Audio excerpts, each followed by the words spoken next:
This is Nice Guy Eddie, and you're listening to In My Humble Opinion on Rainbow Radio.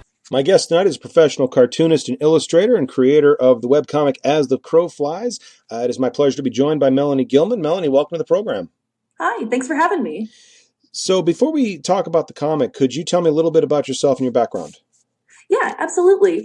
My name is Melanie. Again, I'm a queer non-binary cartoonist. I live in Denver, Colorado.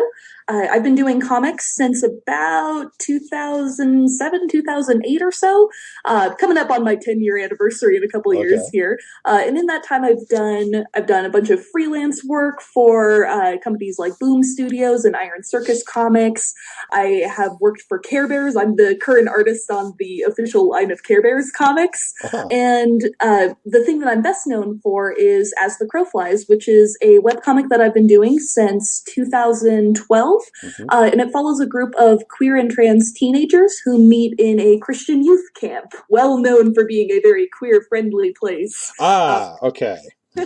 Because, I was going to ask about that, because as I'm reading it, there's a lot of, it seems like there's a lot of trepidation from the lead characters, particularly Charlie, but really, I think Cindy and Adelaide as well. It's coming out that there seems to be a lot of trepidation about if this is really an LGBT-friendly camp, or if this is sort of this uber-Christian. I mean, they almost act like it's almost introduced as if it's going to be a really very conservative Christian, indoctrination camp, as opposed to, I guess that's still to be seen, to be revealed somewhat. Definitely. I mean, this isn't spoiling anything. The camp definitely does swing pretty conservative in terms of LGBT politics. The kids are becoming more and more aware of that as their time continues on in this camp. And so a lot of the story has to do with how they're dealing with that issue. How do you protect yourself and, your friends around you when you're in this kind of homophobic, transphobic space? Yeah. And of course, who are your friends? Because that's not always clear either. Yeah, absolutely. Who do you trust in this situation? Especially when it's a week-long camp. You don't know any of these people going into it, so you're kind of trying to suss out, who can I actually hang out with here? Open, can I be with them? Yeah, and it's an interesting point, because anytime you're the new kid in a situation, anytime that there's a group of people that have never met that come together, there's that politics anyway. But it is interesting. You do the comic really delves into the psychology of what they're thinking, as not only just the normal, what do we have in common? Who should I hang out with? That sort of thing. But how much of myself do I reveal? They'll like my personality, but will they like who I am? Will they accept who I am? And yeah, it's very interesting to hear how much is going on in their heads behind the scenes. Mm-hmm. Now the main character, well, I guess there's a couple. There's more and more characters are coming into the forefront, but I think the focus earliest on was on the character of Charlie. Mm-hmm. Now, just to be clear, if because is Charlie considered? Would she consider herself gender non-binary or gay? Was she? I was having a hard time exactly kind of teasing that out, and that is a complicated question at this stage in the story. Mostly because all the kids in this story, they're between the ages of 12 and 14. Yes, and when you're at that age, a lot of times your identity is still you're still sort of working things out at that age. So a lot of the kids are kind of in that situation where they sort of are coming to understand different aspects of their identity. They're, getting closer and closer to their teenage years, to adolescence, but they still haven't entirely figured everything out yet at that point. And also a lot of them, if you're growing up in a conservative Christian community, then a lot of times you're also growing up in a space where people don't talk about queer identity. People don't talk about trans issues. So how do you figure out as a 13-year-old in that environment what you are, what words you use, and how you negotiate that identity in a religious space, which is very actively trying to silence all those voices. So for Charlie in particular, I'm kind of writing her as a kid who was in a similar situation that I was in at age 13. So she is queer, and she has a better understanding of that at this point. And she's also starting to have inklings of either non-binary or agender identity. She doesn't really know which way yet. Right. But again, because she's so young, she's still figuring things out. She's still sort of putting words together for this Yeah. identity. Well, and she seemed a bit, and I hope that I interpreted it right. Early on, one of the counselors said that she thought it was, oh yeah, that's always cute when girls have boys' names and stuff like that with the name Charlie, which Charlie's relatively gender neutral, I suppose, but she seemed like that really kind of struck her. And yeah, that kind of like, trying to figure that out. But then contrast that with a character like Sydney, who seems to have it all figured out and seems to know that they really need to keep quiet about it.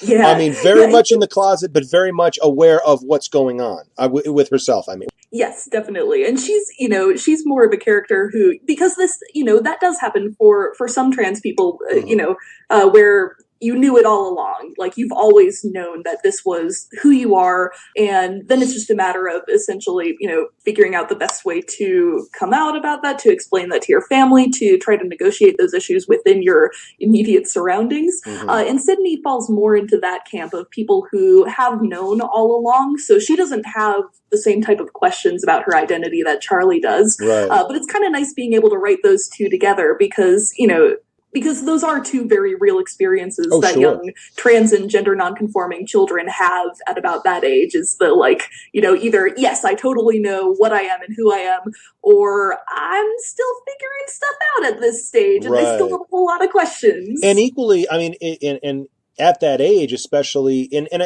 certainly in ultra conservative families, but I think in most, I think until recently, and I think even recently still in most families, if you're still trying to figure things out, that's not okay with a lot of people. And if you figured it out, but it's not what they thought, that's not okay with a lot of people. And that really does affect the psychology of the characters. Although it does seem, obviously, I think in Sydney's case, for example, that she's coming from a family that is very accepting, at least nominally accepting of that she's trans. And then I guess with Charlie, it's I guess somewhat remains to be seen, because she doesn't seem particularly abused, at least with what's been presented. But then again, here she is at this Christian youth camp, which I kind of wonder. And I'm kind of wondering if this is if there's any Pray the Gay Away coming up or something like that, because the character of Sydney, I read it again today. I read it before when I first contacted you, but I read the comic through again today, and something jumped out about Sydney, knowing, if you were going back and read it, you of course know all along. And okay, sorry everybody, we just spoiled Sydney's big secret, but she was very suspicious early on about what this ceremony was all about, this retreat they were going to, and I guess I was, and again, stop me if I'm spoiling something, but I'm like wondering now. I'm thinking, God, was she like suspicious because she thought maybe she'd be found out?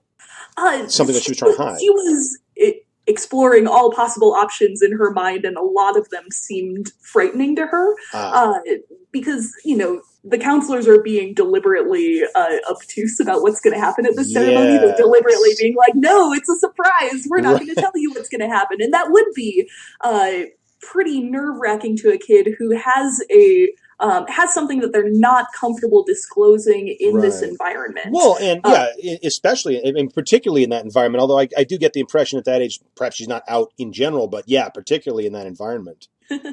Yeah, there is a hint that's been dropped that she's relatively out at school, because there's at least one line where she mentions some of the reactions that other kids at school have had to her in recent years. That's right. Yep. So that's the way that I'm writing her, is that she is out at home with her family and her community, but in this particular space where she doesn't know anybody and she's going to be like stuck in the mountains for a week with a group of other Christians. She's like, nah, I'd really rather not everybody be aware of this. Yeah. And I mean, just the personality, I mean, not to wallow in stereotype too much, but damn, typical redhead, or at least, I guess I don't know if she's actually that way, but that's how I read it. I was like, wow, you are not going to tell her one thing or another, and force of nature, I have my way forward, and that's where I'm going. But yeah, you're right.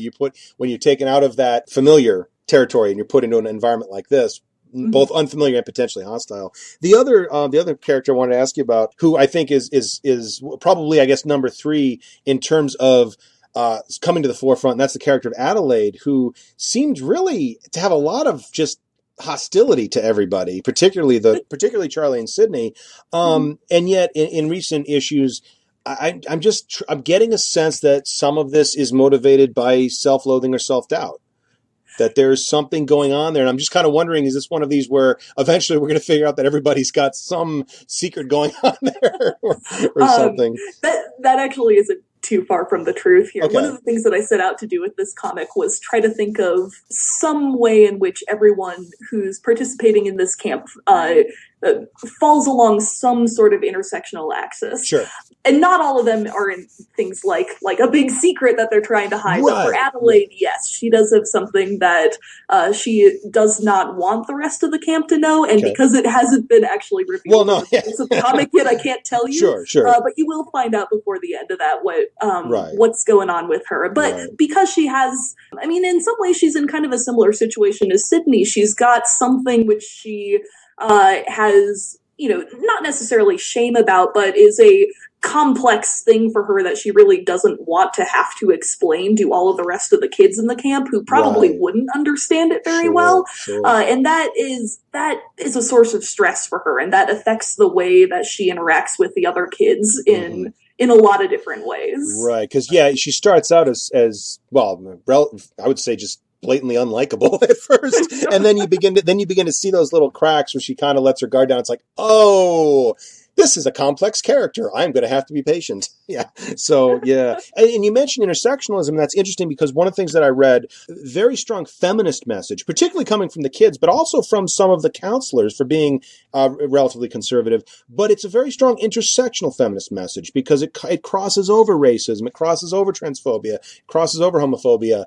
I think even had a couple touches of ableism and other things in there, if I'm not mistaken. But particularly, I mean, the racism was almost as big an issue as feminism and or LGBT issues, at least early on. And I think I would say fairly throughout the entire work. Definitely. That's one of the things that I sort of set up as a conceit with this comic, that there'd be kind of it'd be sort of dealing with the second wave versus third wave feminism clash between the two. Right. So the counselor B is very much so invested in like second wave feminism. Gotcha. She's sort of the older 1960s, 1970s feminist, and also kind of a classic white feminist in that way. Many of whom are trans exclusive. Yes, the Germaine Greer class, etc.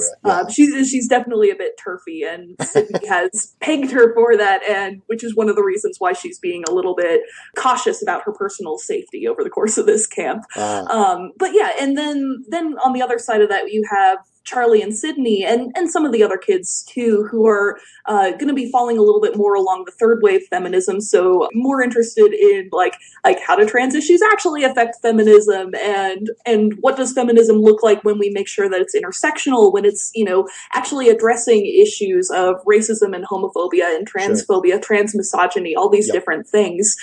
So that is, deeply embedded into this comic is the conflicts between second and third wave feminism. And I should acknowledge too, since you brought up that this is kind of weird for a Christian youth camp, I think that is like the biggest fiction that I did over the course of this entire comic, is the idea that there could be a like super strongly like second or third wave feminism Christian camp in the middle of like the middle of the country.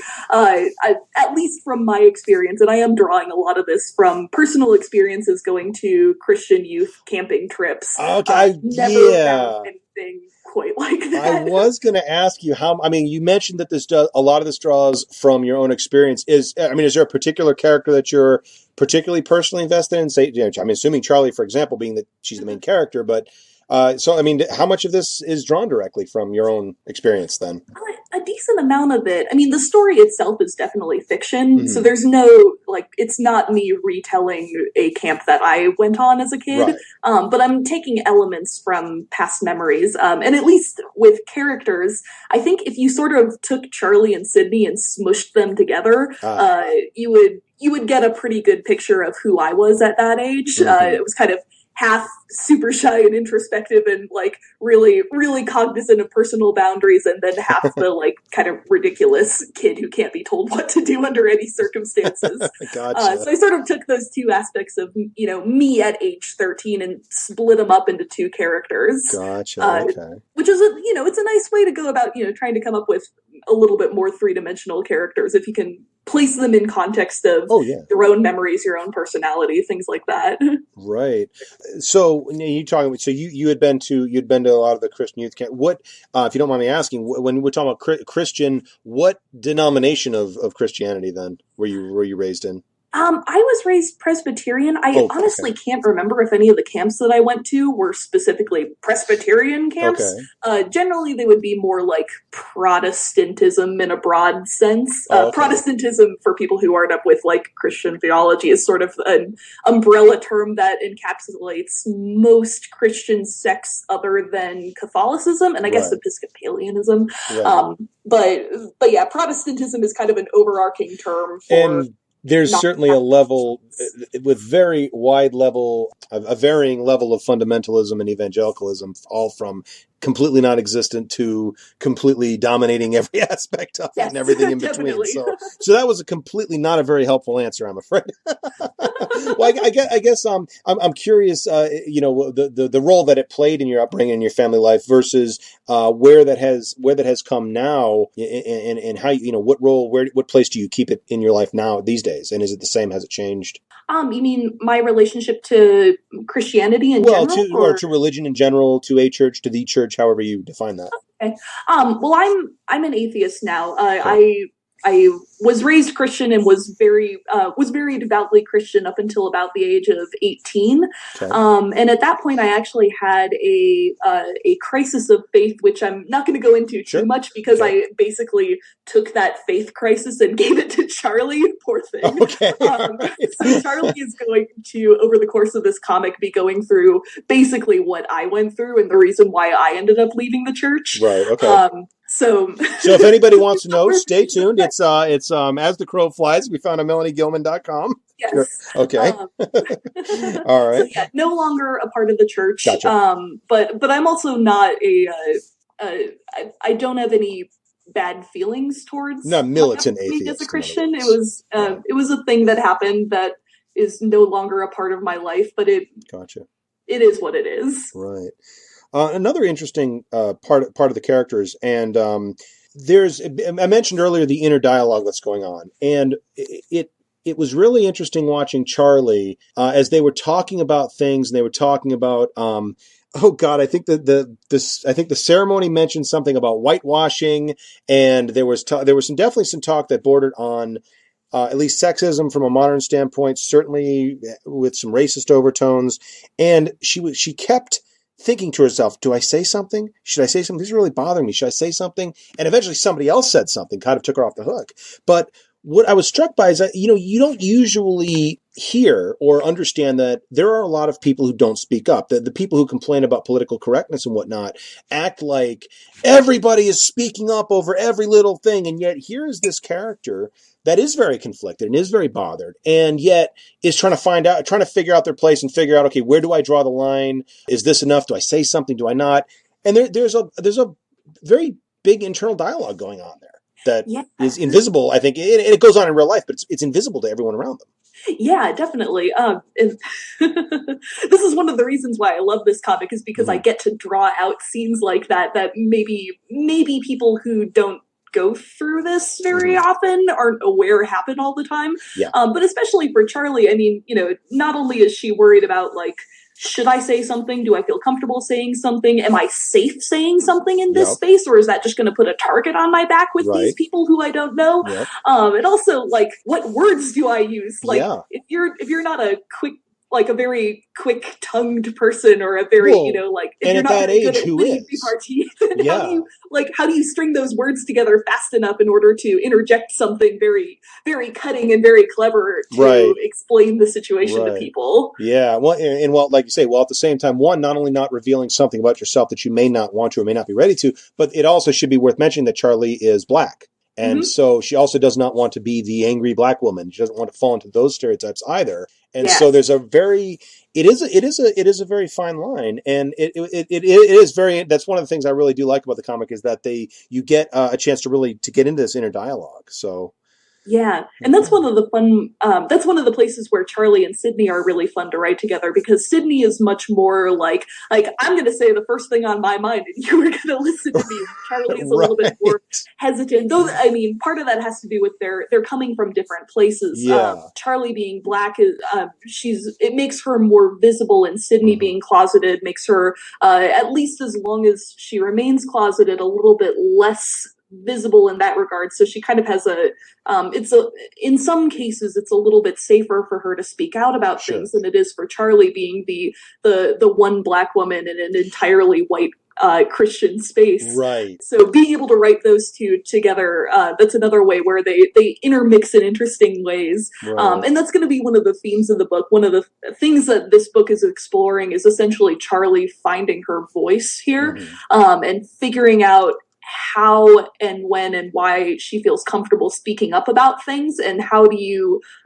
do that and still keep yourself safe, maintain your own personal boundaries, but also speak up when you feel the need to speak up. Right. One final question, I guess, about the characters, because there's a couple other things I do want to talk to you about. So obviously I can see where the inspiration for having a trans character, having a non-binary character, having some of this internal conflict. I mean, obviously you're drawing from a lot of your own experience. What made you decide to make Charlie African-American then? A lot of it was because, going back to my personal experiences at these Christian youth camps, they are extremely white spaces. And I believe that they remain so to this day. Yes. And that was something that has always made me uncomfortable and has always made me question, like, how does that end up happening? Because Christianity itself is not necessarily an all-white religion. Not as soon as you get out of this country, and even within this country, but certainly not worldwide. Churches in general tend to be extremely segregated. True. I didn't want to write this comic and completely ignore that aspect of the issue. And I really like the idea of having a young, probably non-binary African-American kid who's going through all these issues and also going through a crisis of faith, because those are the types of comics that I really haven't seen too many examples of out there. No. Young black children who are going through very specific circumstances, which definitely happen to people in real life, but we don't get to see those stories too often. That's true. So I saw the chance to be able to tell one of those stories and, seize the day. Absolutely. Now, you mentioned starting comics in 2007. Is there, I guess, before I ask you about more about just art in general, is there something out there prior to As the Crow Flies that we might be able to find in terms of webcomics? There's one thing out there. Before I did As the Crow Flies, I did a whole other short graphic novel. It's called Smitten, which I'll spell for you because it's the worst title in the world. Please do, and we might as well talk about that next, because I was going to ask you about. I read that, by the way. So yes, spell it and then tell me how it's supposed to be said again, because I can't say it. It's spelled Smbitten. Yes. So essentially the word bitten with SM. And smitten and bitten at the same time. Yes, smitten and bitten. Now I have to say, I am very, very disappointed that there were no vampires in that story. I expected vampires, and there were none. I was so let down by that. Fighting and blood drawing. Well, there's biting and there's blood, but there's no vampires. I really expected vampires. You really let me down there. I'm sorry. All right, well, tell us a little bit about Smitten. That's very hard to say too. And I should mention, this is also, you can purchase this, name your price, on the same website it's in the you can get to it from the illustration section on melaniegillman.com, where As the Crow Flies is found. But go ahead and tell us a little bit about Smitten. Sure. So every cartoonist goes through this, where you have that first book that's really your practice book, where the final product is, it's okay, it's not great, but you learned a whole lot going through the process of making that first book, and Smitten was that for me. I drew it while I was in the graduate program at the Center for Cartoon Studies, which is a all-comics MFA program in Vermont. So this was a big part of my thesis while I was out there, was I drew this, I think it's like 105 pages, and it's all colored pencil. This is the first big project that I did all in colored pencil, so I really, taught myself a lot of the skills that I would later use in As the Crow Flies. Right. And Smitten, it's a lesbian vampire story, even if we want to debate the presence of vampires in it. There are no vampires in it! Okay, I'm sorry, go on. It's about two women who meet in 1920s New Orleans, and fall in love over the course of swing dancing, and then one of the partners does something kind of terrible to the other one, and the relationship does not recover from that. Is basically the story in a nutshell. Well, okay, but I guess spell it out for the big dumb man over here, because was this meant to be taken literally, or was this a metaphor here? I chose it for reasons of metaphor. In terms of why I'm using the term vampire for it, is because I was thinking about it in terms of the vampire character as being someone who essentially considers herself to be a vampire, whether or not she has any actual mythical abilities. Right. So, like, no, if you are cornered by her in a dark room, she is going to bite your neck and draw blood and try to drink it from you. Okay. And this is why she is a vampire, even if she doesn't, fly or turn into. Okay, so it's a little of both then. Okay. Yes. All right. Now you mentioned the colored pencils and whatnot, and so now your work is entirely drawn by hand. It's not. I mean, aside from scanning it and maybe some editing, it's not digital. Then it's done with paper and colored pencil. Yep, it is all paper and colored pencil. Everything happens on basically one sheet of Bristol board that I then scan in. And there is a digital component to it because I do have to clean up my scans quite a bit. Like, my margins get just covered in gunk because colored pencil is kind of a messy medium. Right. And I have to clean up all the word balloons and make sure they're not messy, stuff like that. Yeah. But for the most part, it's all hand drawn. The art itself is hand drawn. How many colored pencils do you go through on an issue? Because we're talking, just so everybody understands, and by all means, go check this out because the artwork really is beautiful, but we're talking about backgrounds and landscapes and characters and everything. And I mean, and this isn't lightly colored. I mean, this is layered and dark and deep. And God, I can't imagine how many colored pencils you go through doing an issue of this. Yeah, I have killed a lot of trees for this comic. Right. Is the best way to put it. That's one of the things that, I have a Patreon campaign, which we could talk about if we wanted to. Absolutely. But it's essentially a way for me to get a little bit of money every month from my readers, and a good chunk of that goes into art supplies because this is an expensive comic to run. So bless the good people on the internet who are willing to give me money every month so I can buy colored pencils and keep doing this. And once again, to hammer that home, the Patreon can be linked to from the website, which is melaniegillman.com. That's two L's in Gilman, otherwise one word. So prior to you started in 2007. Did this in school? I mean, have you been drawing your whole life essentially, or is this something you picked up later in life? Picked up later in life, actually. Really?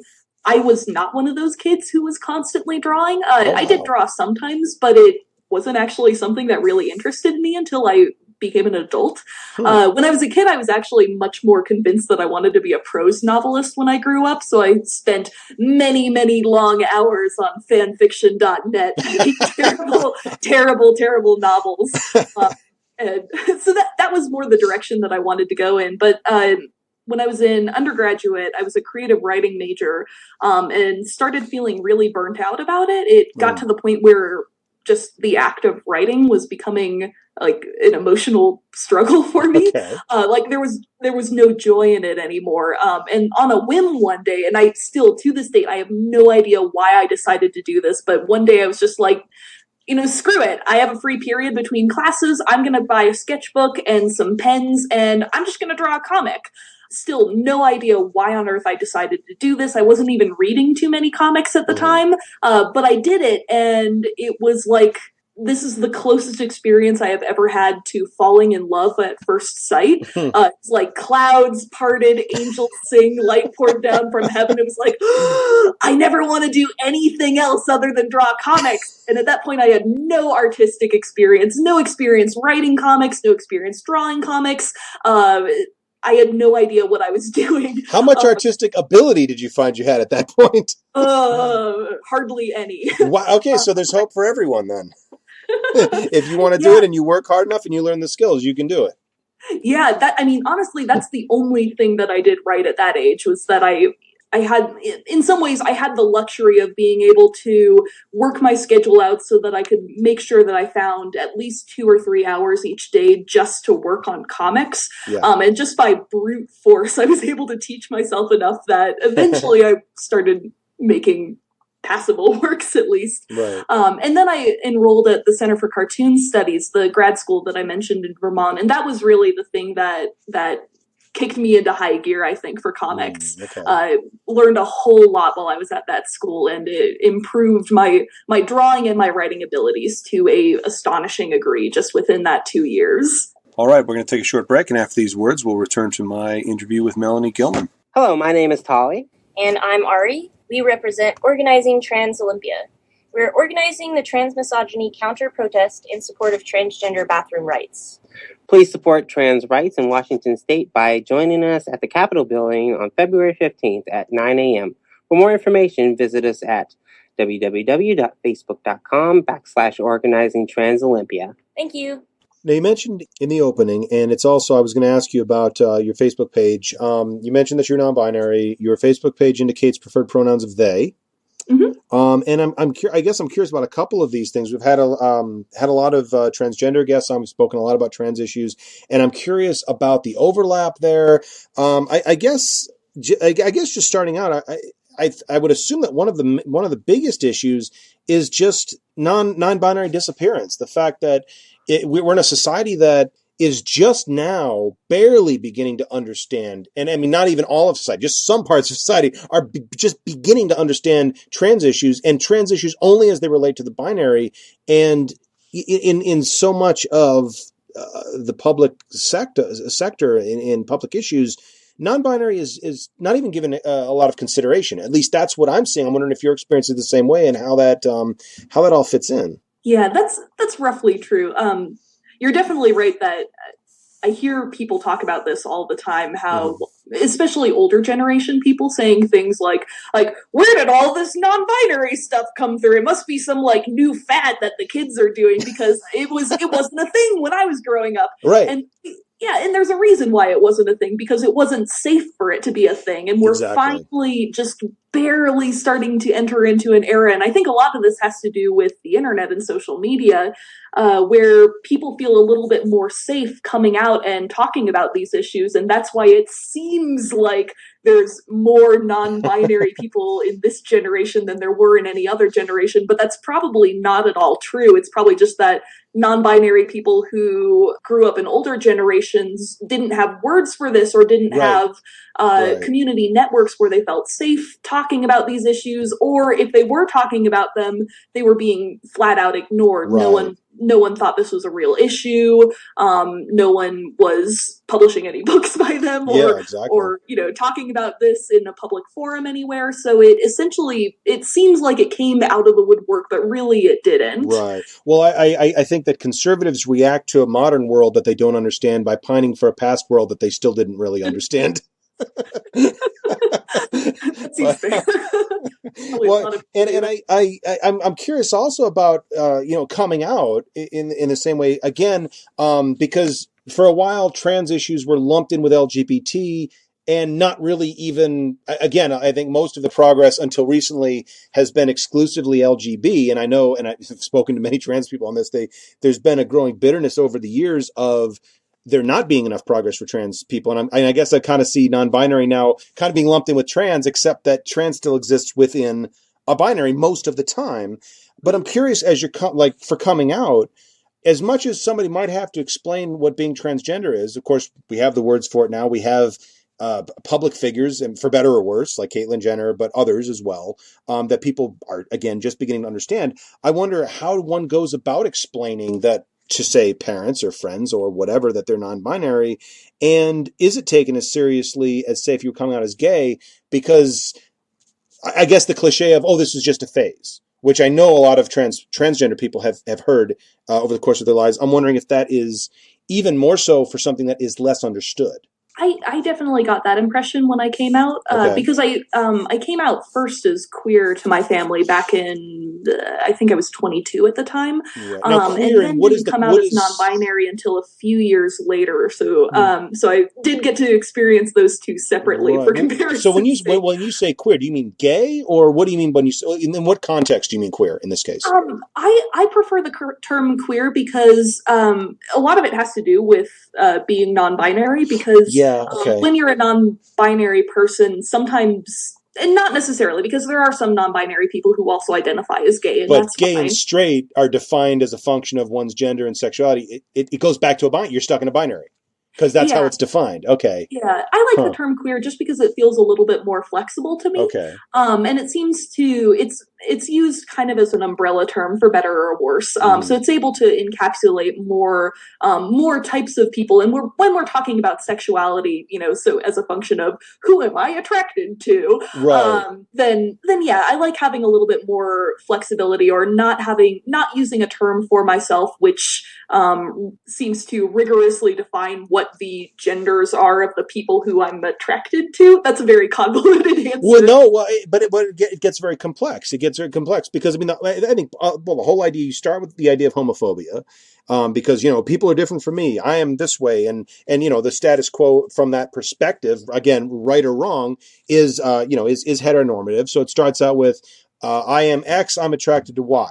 Then you anything that questions that, now you have homophobia, and now we've moved beyond that, where you begin to start to as a society, start to look at trans issues as, okay, well, now we have to sort of figure out, okay, so if we're going to say, is somebody gay if they're attracted to a certain gender, then is that a function of their birth gender, a function of the gender they are now, etc.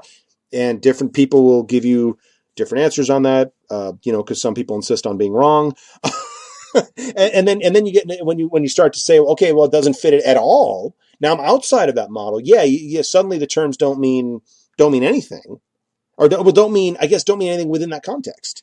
Yeah, I do believe that, terms can change in their context and their meaning over time. And I do think we've started to see that happen with terms like gay and straight and bisexual, especially. There's been a lot of discussion in recent years about, whether or not that actually does imply a binary.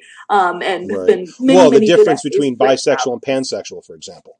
Yeah, definitely. Right. Yeah. So I do think that the terms are evolving over time, and that's kind of that's sort of a fun part about being part of the queer community, is that, we're all engaging in, changing definitions of terms and inventing new terms and rewriting language in a way to better describe our experiences, which is cool. That's a neat thing that we're doing. Well, and I find, I have found myself making what out of context could be seen as transphobic statements, for example, but only because, or even what would the non-binary phobic? I'm not sure if they're queer phobic, I guess, but only because the English language lacks, neutral terminology in a lot of cases. We just don't have, and less so than other languages. I mean, other languages, nouns are just regularly gendered. But I mean, even in English, which is relatively gender neutral, we lack a lot of the words to describe these things. It's interesting that you put it that way. Yeah, but that also means, we get to be language explorers in a way. We get to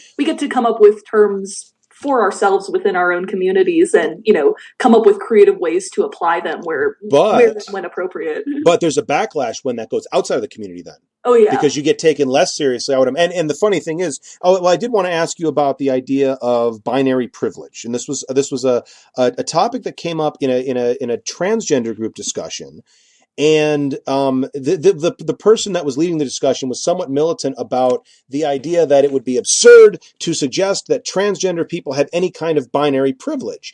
And to me, I mean, I'm looking at this from a total outsider. I'm thinking, wow, we have two very oppressed groups kind of getting into a pissing match about who's more oppressed, which but then that sentiment was not appreciated at all by the people that were in the discussion. I did not mean it badly. I kind of was trying to be sympathetic and neutral, but that did not work at all. But I do wonder if there is, such a thing as binary privilege from the point of view, at least of, I mean, transgender people, for example, are facing a lot of potential legislation that could be discriminatory, or could also free them up and restore some of their rights. But again, all of these are being discussed within a binary, and how this affects a non-binary person is still very much up for debate, because it's not being debated. It's not being discussed.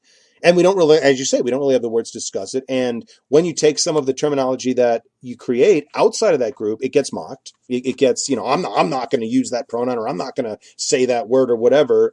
Okay, well, what word are you going to use? Because there really isn't one. There isn't a better one. But do you think there is there something to the idea that there is a binary privilege as well as, say, cis privilege, het privilege, white privilege, male privilege, etc.? I have complicated feelings about that. Okay. I think it's possible that there could be, but I don't, at least from a personal perspective, I don't see that as being a big issue. And Well, and things, and let's be fair, things affect people there's differently. a lot of ways that Yeah. that could be interpreted. Sure. But I mean, for instance, I do not agree with, this is something that happens in, especially like cis passing assigned female non-binary spaces where Okay. they will sometimes use claims like binary privilege in order to specifically silence the voices of trans women. Okay. And that's where the topic of, the question of binary privilege starts to really make my skin crawl, because I don't like people using it as essentially as a weapon to try to assert that other people are less or more privileged than they are. Right. Well, especially when you're talking about a group that is incredibly oppressed at the moment, arguably the single most oppressed. Well, maybe not the single most, if this is a thing, but arguably one of the most oppressed groups in our society. Mm-hmm. And yet, oh yeah, we're real privileged. Yeah. So I mean, that's where it kind of it squeaks me out on a level, because because I've heard it used in ways to specifically to try to assign privilege to people as a way to essentially shut them up. Okay, and this is happening in trans spaces too, like the places where binary trans women should have a voice. And so sorry, that was probably a really complicated. No. I mean it's not a simple issue. I mean, I don't think it is a clear issue. So now I'm curious too then, in terms of, say, misgendering, because I mean, aside from somebody who is just going to automatically use pronouns they and sort of already knows you, is it possible to misgender you? Is it impossible to misgender you? Does it happen literally all the time because people default to a binary standpoint? Where does I mean, I know, misgendering a trans person is extremely hurtful, and especially if you're doing it intentionally, but I'm wondering if the psychology is the same from your point of view. And I should mention before the show, I told Melanie that they will be in the unfortunate situation for the next hour of being the lone spokesperson for every genderqueer, gender fluid, non-binary, agender person in the entire world, because here they are and I'm talking to them only. So, and unfortunately, I can really only speak from my own personal experience here. And I guess I'm curious how you feel about it. I do get misgendered on a daily basis, right? And it's because it's specifically because I am cis passing. Okay. So when I go out into the world, people generally read me as a cis woman, or on less frequent occasions as a cis guy. Okay. But they're generally falling into one of those two camps. Right. It has almost never happened to me that a stranger has gendered me appropriately. Right. And that's one of the realities of being a non-binary person who's using pronouns other than he or she, or who is not cis passing. Right. It's one of those things that a lot of people in this community are dealing with, and everybody's going to have their own different takes on how that experience affects them personally. Right. I don't know anybody who particularly enjoys the experience of being misgendered. It is kind of universally a crappy thing that happens to non-binary people. Sure. And it's tough. It's one of those things that, it makes me, on some levels, really appreciate the spaces where I am gendered correctly. So, and usually those are spaces where people already know me in some regard. Right. In a way, comics has been really helpful there, because I have a public presence as a cartoonist, and people who follow my work generally know that I'm non-binary. That means usually, not always, when I go to conventions and things like that, when I have people approach me at my table, a lot of times they already know that I'm non-binary, so they're not going to misgender me, and that is a wonderful thing when that happens. Right. Definitely doesn't happen all the time, but more and more. Well, and I mean, I don't find it. I mean, like you say, it happens on almost a daily basis. I'm not that surprised, and again, I apologize if this is the wrong thing to say. I mean, I'm not surprised that you would be misgendered as cis female. I'm a little bit surprised, although I suppose it is bound to happen, that you'd be misgendered as cis male or trans. I'm curious though, if one bothers you more than another, either because it happens more often or because you were is one farther from the truth? No, they're equally far from the truth. Okay. The cis female gendering is much more common, and that is specifically because I'm an assigned female at birth person who has not taken any hormones or anything like that. Right.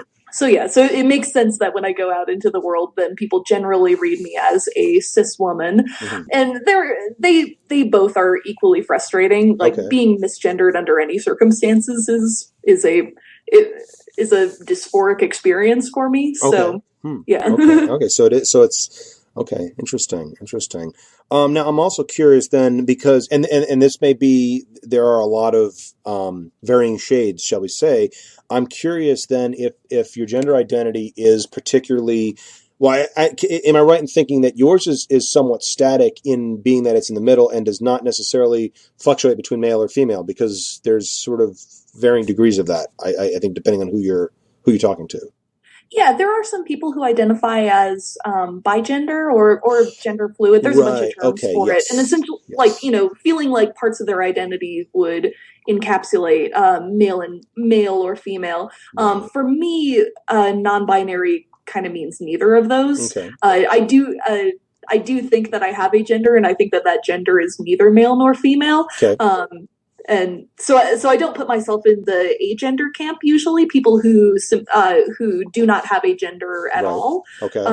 But yeah, complicated terms again. Well, yeah, and that's just it. Is we don't actually have words that describe this. You can describe it in essay form, but there's not a single word that you can put to that really.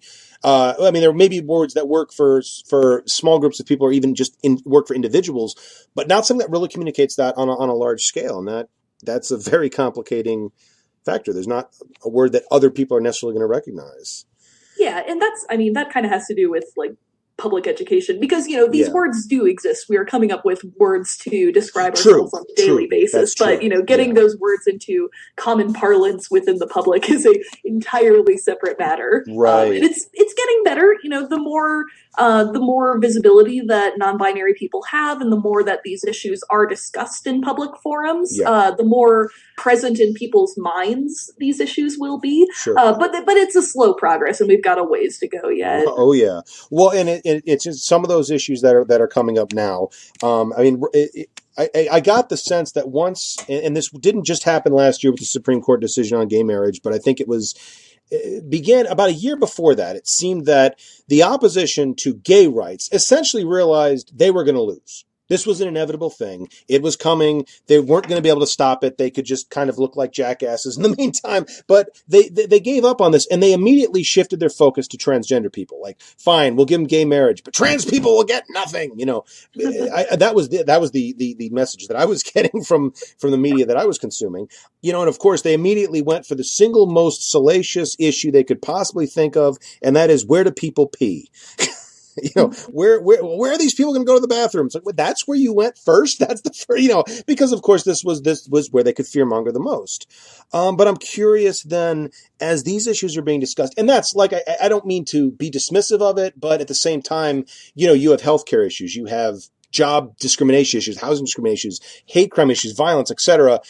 Well, God forbid we deal with anything important. Let's just get the one thing that can rile up the opposition the most. But I'm curious. To be fair, people are working on all these issues. It's more I think the opposition gets the most public press because it's the most sensational in a weird way. Yeah. Well, I think it's the most useful for the opposition. Yeah, it's the one thing the opposition can use to scare people, which is let the opposition. We're talking about Republicans, we're talking about conservatives, we're talking about the American right. And I realize not 100%, but that's pretty much who's behind this media message. So I'm curious, as the trans issues are now coming to the forefront, and yet everything is still defined within a binary. Where do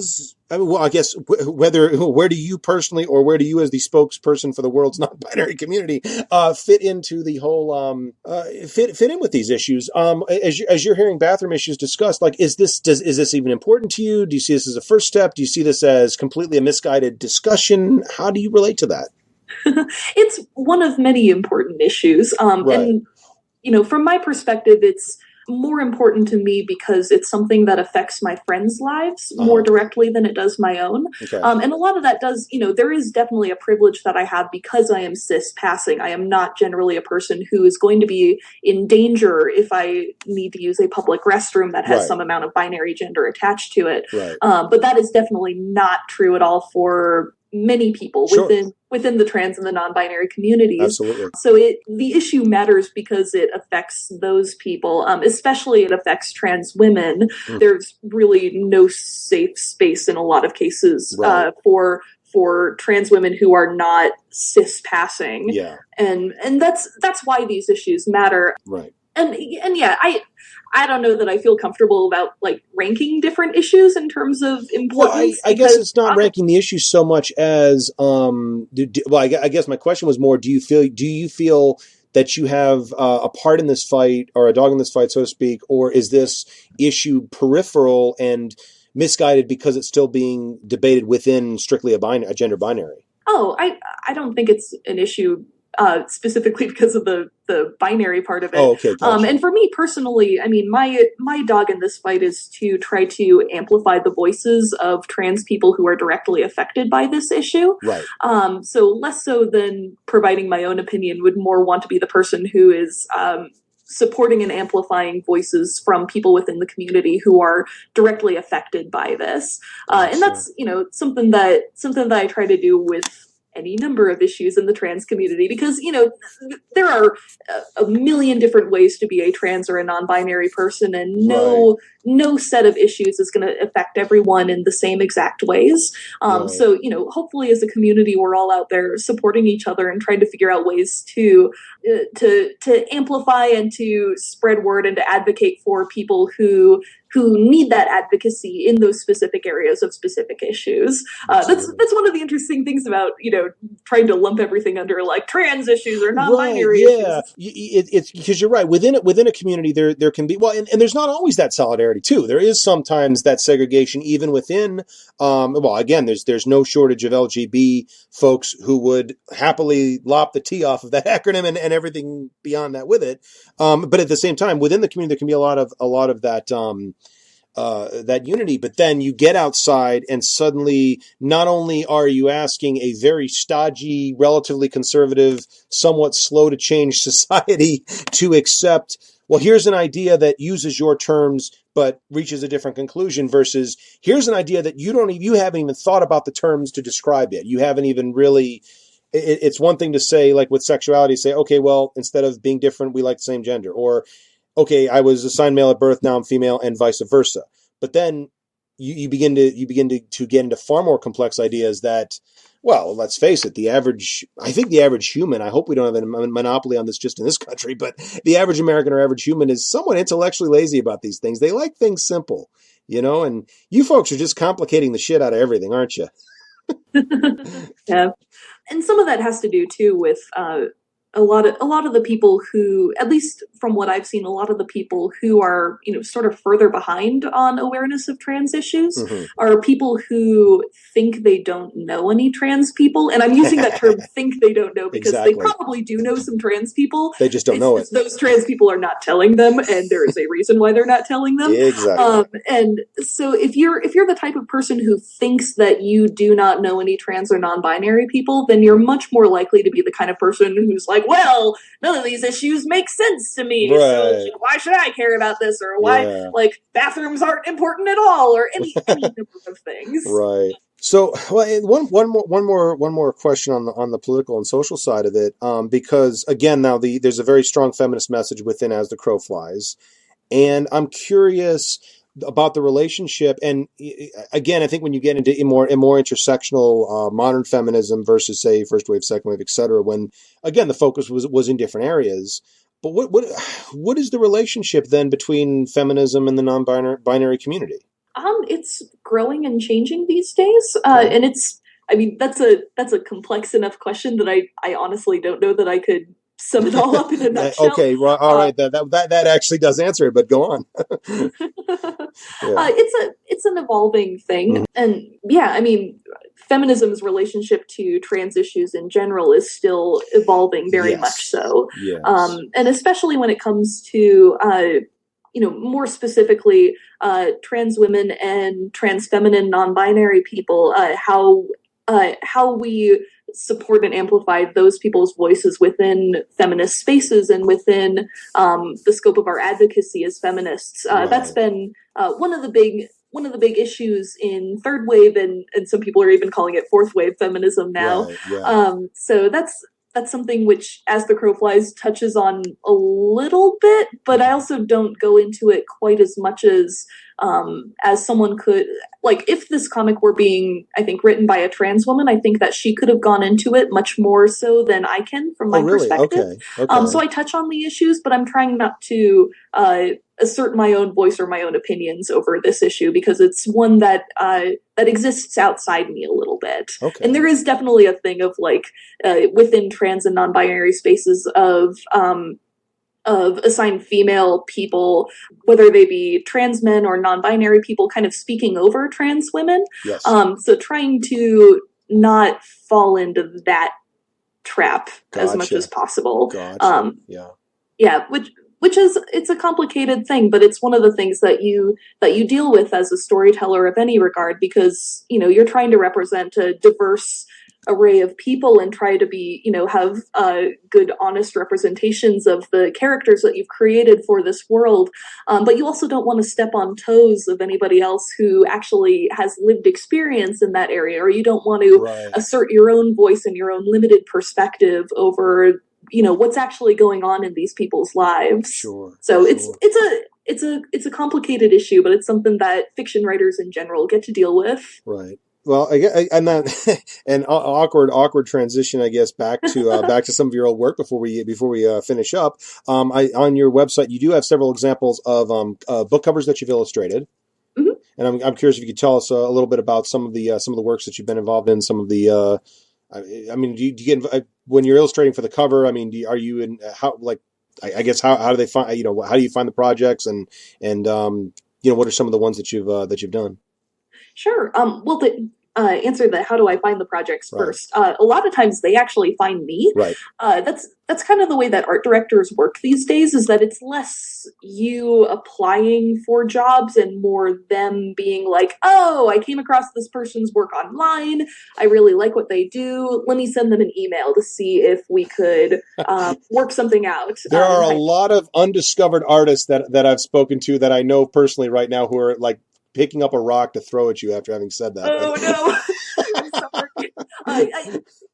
One of my other jobs that I do is I also teach professional practices at a comic school in San Francisco at the California College of the Arts, and this is something that I have to explain to my students every year. Like, I hate to say it, but there's really no big job board for comics or illustration projects. Right. There's no Craigslist for comics and illustration jobs. The one thing that you can do to tangibly help your own career is be consistently putting good work up online and promoting it as best you can, and hoping that people are going to find it. And because on occasion you do have opportunities to apply for things thrown your way, and when those happen, take those opportunities. Apply when you have the option to, but recognize that that's going to happen to you less frequently than art directors approaching you directly with offers of jobs. Right. That's the way the world works these days. It's very, very frustrating for young artists. I can imagine. So then, what are some of the projects? Have a particular favorite or anything you'd like to tell us about? Let's see. Well, I've worked for a bunch of different companies doing cover illustrations. I've done a couple for Boom Studios. I got to do a cover for Lumberjanes recently, which was really fun because Lumberjanes is like one of the other big notable comics out there that's dealing with queerness and like teenagers at summer camp. Okay. So it felt cool to be able to do a cover for them. Like, yes, the two teenage queer summer camp comics are combining in a way. I've also done work for Northwest Press. I did a cover for the Bold Riley series that Leah Wethington writes. I illustrated a book cover for Rika Aoki's book, Why Dust Shall Never Settle on This Soul, which is a poetry book that she put out. That came out through, I hope I'm not going to pronounce this wrong, Beauty Press. Okay. It's spelled Biyuti Press. Okay. And illustration is something I do a little bit less frequently these days because I've shifted focus in my freelance work more to just doing comics, Right. Especially because now that I'm working for Care Bears, I'm, plugging out an issue every month or two there. So that kind of takes up most of my freelance time there. Now, where can people find? I mean, with the Care Bears, this would be. I mean, we're talking about the teddy bears with the tattoos on their stomachs? The very ones. Okay, so this is a book series? Is this online? Where's this? Where people find this? It's a comic book series, and it's actually not out yet. Okay. It's going to be published through Lion Forge, which is another comics publisher, and they're the ones who are going to be putting out these books. And I don't know when they're going to be out for certain. Hopefully sometime in the next few months. Okay. The way they're going to do it is they're going to release it as an app-based issue first. So you'll be able to buy electronic issues online, and then I think every 6 issues they're going to collect them into a trade paperback volume. Oh, okay. Cool. So it'll be digital first, and then print books come out later. We'll definitely keep our eyes open for that, and feel free to let me know when that's if you get a launch date, and that we'll have you back on to let everyone know when that's Sure. coming out for sure. Now, one other thing, and I after hearing about all the other work that you've done, I'm wondering if you're inclined to look at this as one of those corporate jobs that you did for the money way back when, but they were great. They were really cool images, and you did a series of product covers for Elk Grove Farm. Mm-hmm. Yep, I designed some maple syrup labels for them. Yes. They were really cool, actually. I look at it. I had to do a double take. I was like, oh my god, wait, that's for. So this was one of the jobs that you had. You did this in college. Was this one of your first professional illustration jobs? Yeah, this was one of my first professional illustration jobs, and I did it while I was at the Center for Cartoon Studies. So it was around 2011 or so. Oh, okay. Yeah, it was really great. I got to design stickers to go on the labels. Got paid both in money and in maple syrup, which was fantastic. I would imagine it's good maple syrup. I mean, this is real Vermont maple syrup, so this is good stuff, guys. Definitely, I'm going to be checking that out as well. Well, Melanie, thank you so much for coming on. I really appreciate you sharing your time with me. Sure. Thanks for having me on. I want to thank Melanie for coming on the program. I really appreciate her taking the time and particularly being so graceful in answering what was no doubt some rather graceless questions from me regarding certain issues that I'm, like a lot of people, still learning about. So I really appreciate her generosity and patience with her time and with herself in that regard. As always, if you have any questions or comments about anything you've heard here tonight or suggestions for future shows, guests, or topics, you can email me at niceguy9418@usa.com. Friend me on Facebook at Eddie Cabot. Like my page, Nice Guy Eddie. Leave a comment on my blog at eddiecabot.blogspot.com. Follow me on Twitter at Nice Guy Eddie Cab, Tumblr at Nice Guy Eddie Cabot. And if you'd like to support IMHO and Rainbow Radio and content creators such as Melanie Gillman and other cartoonists and folks that we've had on the show, please visit my Patreon, Nice Guy Eddie. Hope you enjoy the rest of your evening. Keep on listening to Rainbow Radio.